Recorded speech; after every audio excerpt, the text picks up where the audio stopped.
میرے اللہ تیرا شکر ہے تو نے کیا احسان، اتنا پیارا ہم پہ اتارا تو نے یہ قرآن۔ آؤ اس کو کھول کے دیکھیں کیا لکھا ہے اس میں، میری باتیں تیری باتیں ہم سب کی ہے باتیں۔ ان باتوں کو پڑھ اور لکھ کر پہلے ہم سمجھیں گے، پھر ہم ان کو یاد کریں گے، ان پہ عمل کریں گے۔ میرے اللہ تیرا شکر ہے تو نے کیا احسان، اتنا پیارا ہم پہ اتارا تو نے یہ قرآن۔ میرے اللہ تیرا شکر ہے تو نے کیا احسان، اتنا پیارا ہم پہ اتارا تو نے یہ قرآن۔ نونہالو، ایک دفعہ کا ذکر ہے کہ عراق میں ایک بادشاہ نمرود تھا۔ نمرود اس کا اصل نام نہیں تھا، بلکہ اس کے خاندان کا نام تھا، اور اس خاندان کے ہر بادشاہ کو نمرود کہا جاتا تھا۔ نمرود ار کے چاند دیوتا ننار کی طرف سے ملک پر حکومت کرتا تھا۔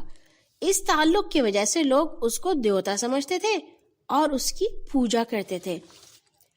ایک بڑے ملک کی بادشاہت، دولت کی ریل پیل، شان و شوکت کسی بھی شخص کا دماغ بگاڑ سکتی ہے، اور نمرود، اس کی تو اتنے زیادہ لوگ عبادت کرتے تھے، اس لیے وہ بہت مغرور ہو گیا تھا۔ کہتا تھا میں خدا ہوں اور زندگی اور موت بھی میرے اختیار میں ہے۔ نمرود کا ایک بڑا وزیر تھا جس کا نام آزر تھا۔ آزر کے گھر ایک بڑا ہی پیارا بیٹا پیدا ہوا جس کا نام ابراہیم تھا۔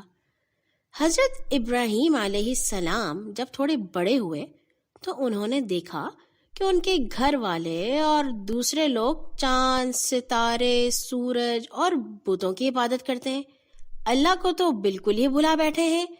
اللہ نے ان کے دماغ میں ڈالا کہ یہ سارے کام بالکل غلط ہیں۔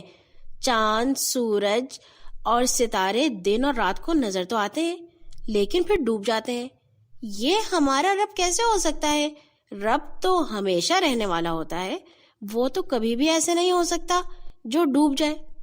انہوں نے سوچا کہ میں اپنی قوم کی بات نہیں مانوں گا، اور اللہ تعالیٰ سے دعا کی کہ اللہ تعالیٰ مجھے آپ سیدھا راستہ دکھائیے، اور اپنی قوم کے لوگوں سے کہا کہ جس کی تم لوگ عبادت کرتے ہو نا، اس کا مجھ سے کوئی تعلق نہیں ہے۔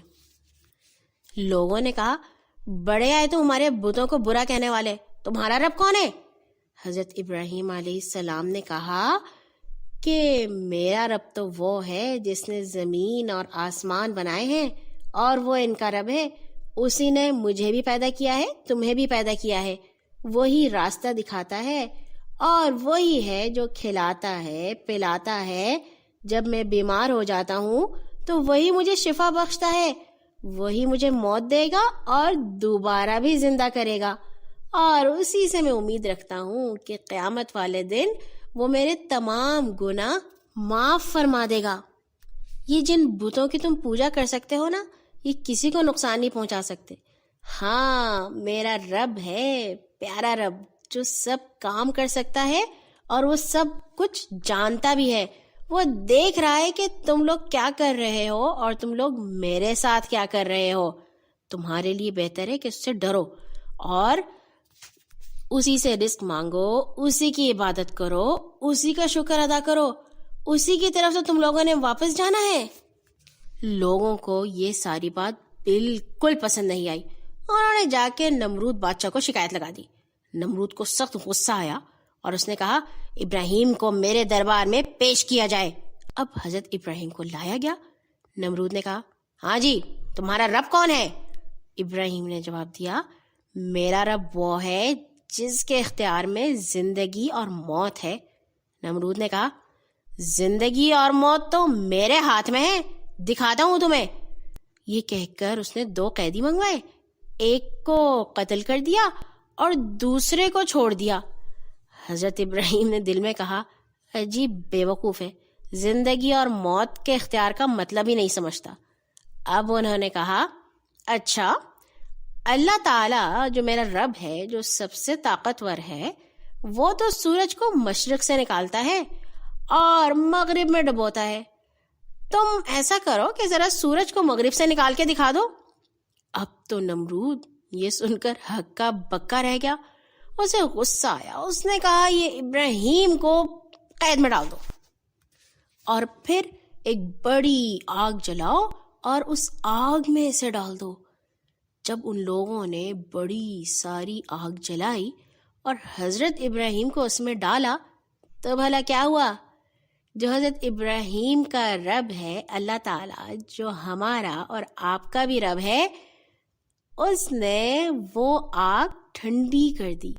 اور صرف ٹھنڈی نہیں کر دی بلکہ اس آگ میں ایک بڑا پیارا باغ بھی بنا دیا جہاں پہ پھول، درخت اور پرندے تھے.